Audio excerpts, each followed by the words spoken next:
On last week's episode of Onboard Lifestyle, the crew settled into island life at anchor in the Coco Bandero Keys. We lent a helping hand and tools to a local Guna fishing crew with outboard engine issues. A family from Isla Orduptarboat came by Basic every day to charge their mobile devices.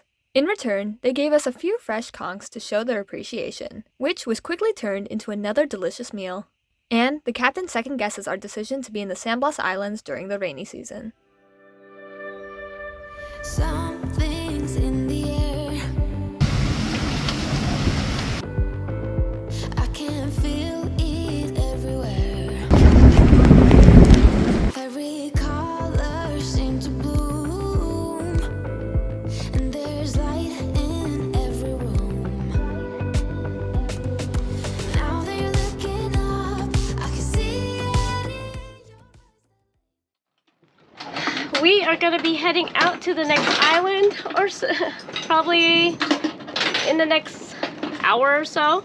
So Teal is going to just drop the dink into the water and then run over the batteries that we were charging to the Guna caregivers here at the island, and also give them a 5-gallon drum of water. They have been asking for water every day. We've been giving them small jugs, but we did do water this morning, so there's plenty for them. And I don't know what's going on. Normally they are out here first thing in the morning to grab those battery packs, but it doesn't look like their canoe is on shore right now. Maybe they're out fishing, we don't know, but we just didn't want to have their stuff and have them kind of panic if they see us firing up the engines to pull up the anchor.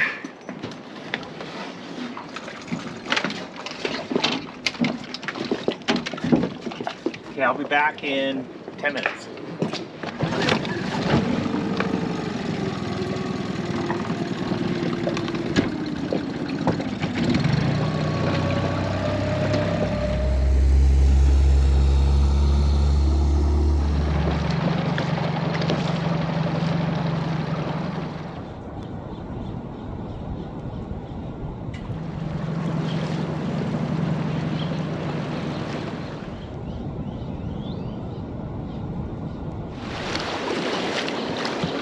Hola.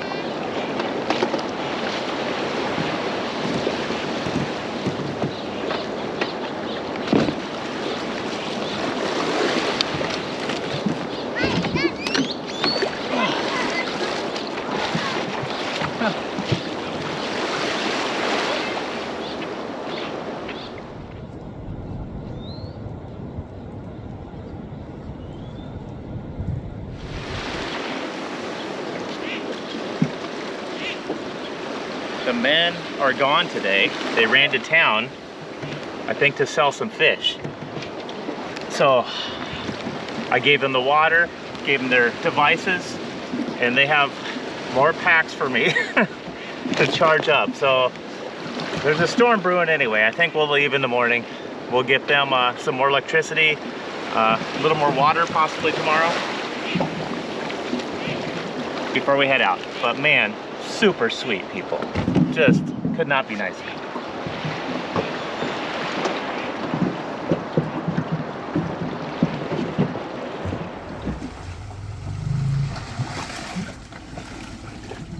You were there for a while. Well, all the men ran to town, and the women are all there. There's probably 6 women there. Really? Yeah, it's like a big family. And they invited me in and showed me around and thanked me for the power in the water. And they wanted, the men wanted to come back and say goodbye to us before we left. So I said, well, we may just stay tonight. Just leave first thing in the morning. And they gave me more devices. Of course. They were so happy you're staying for a little bit longer. Yes.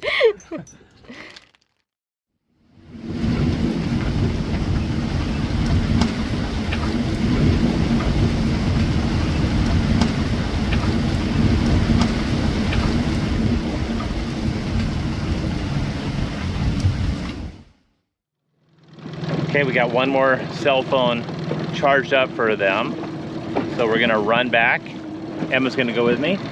Yep, got the phones. And brought them a little treat too. Yeah, I got some snacks. They'll like those. They're little, what are those? Cereal bars. I'm sure they'll enjoy them. Yeah, it's great.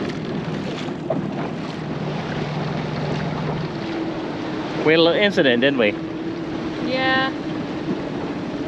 Okay, now cut in, right? Straight into the beach. Okay.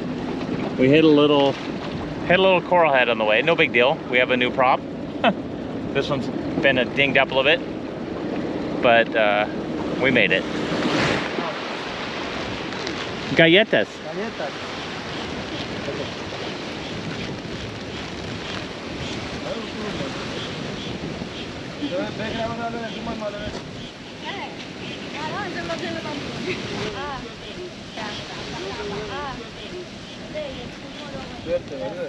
De nada.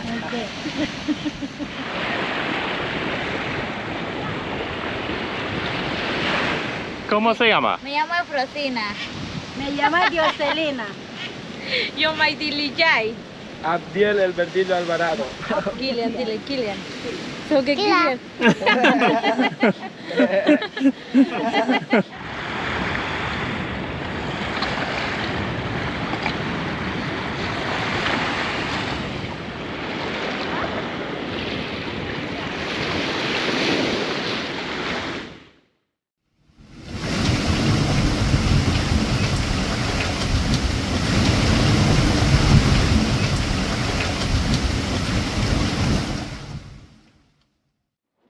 Rise and shine. It's time for us to pick up our anchor and head over to the eastern part of Cocos Banderos because our time here on the western Cocos has come to an end. We wanted to check this place out and spend a couple days there.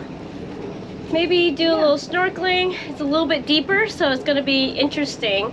I think that we might have to do a stern anchoring system, but it'll be fun. It's only maybe 2.5 miles across the way, so we're just starting the engines just to lift up our chain and anchor.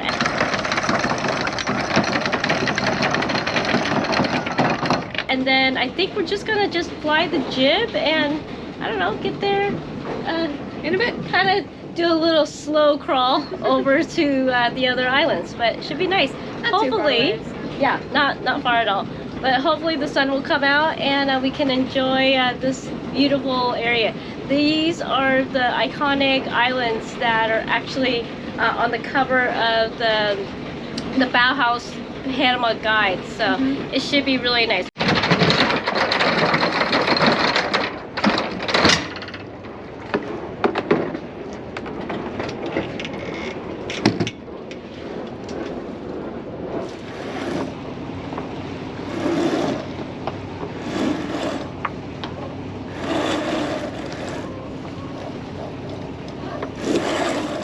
Well, we just left our little island over here, Orduptarboat, and we're going to Tiadup over here. There's 5 little islands. We're gonna anchor next to one of them, and it's just a kind of a lazy day, kind of cloudy, but we're just gonna drift on over, just flying our jib only. We're only going 2 miles, so we're doing about 2 knots.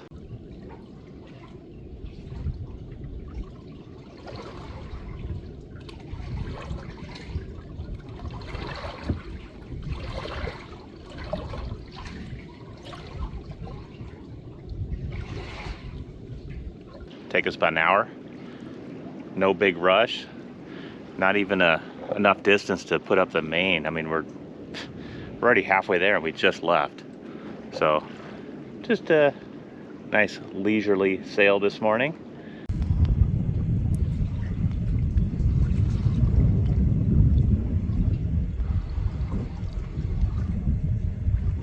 Clouds haven't burned off. You know, we've been getting these thunder showers every single day. Pretty much they show up, I'd say first in the morning, but you know, 7, 8, 9 o'clock in the morning, and then late afternoons. So don't get me wrong, it wasn't always doom and gloom and rainy and windy and cloudy and miserable. You know, the last anchorage we just left, we were there a total of 6 days. And there was about a window, maybe 4.5 hours, one afternoon, that everything just cleared up and showed us just how beautiful the Sandblast Islands are when the sun comes out. Well, finally, no rain.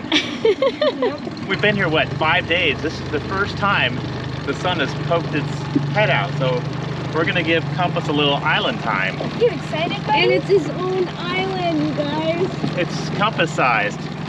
Go look at it, go. Compass, come up here. Go up there. Come here, buddy. Check out your island.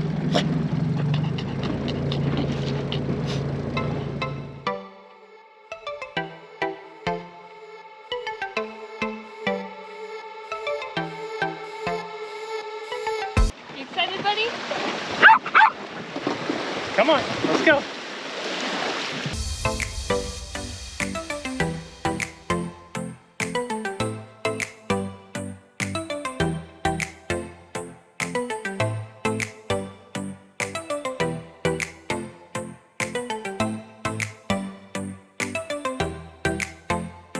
Well, feels good to be on the beach with some blue skies. I think we all needed this because it has been so Gloomy? stormy. I know. This is kind of our first taste of white sandy beaches, and Without any dogs. Because every single time our time has been cut short because there's local dogs around and they don't like Compass and Compass does not like them either.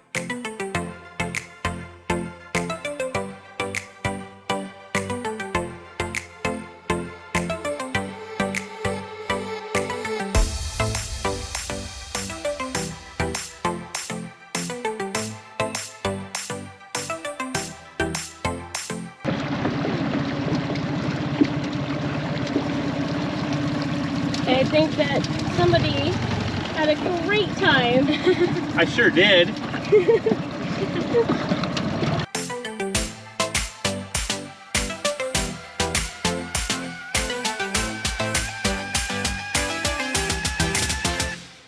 And usually we'll get a little clearing in midday, but they've been pretty consistent. Okay, off to our new anchorage. We're approaching from the west side of Coco Bandero Keys. Look at this, we're gonna come right through here, passing all this, staying well offshore. Look at this, it's all shallows with bommies. We're gonna sail right by the islands and then turn and come into about this position here. From here, we'll be able to see the anchorages and make a decision. Do we wanna anchor over by Tiadup? Do we wanna cut through the 2 islands and anchor by Dupwala? That's a decision we'll make when we get in. It's really interesting in here.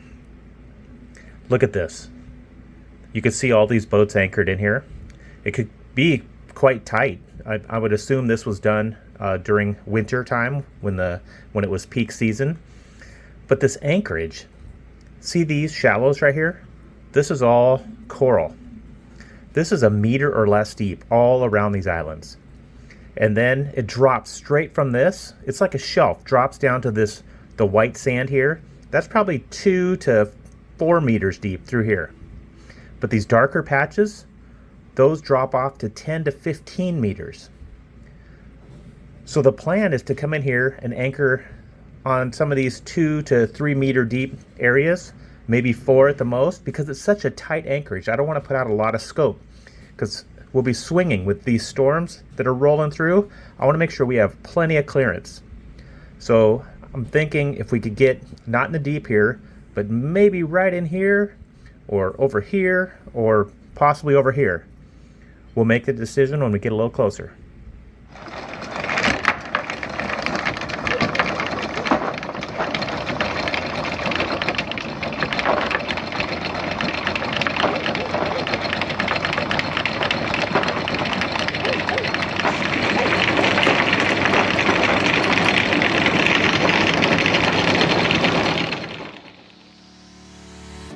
Thanks for watching this week's episode of Onboard Lifestyle.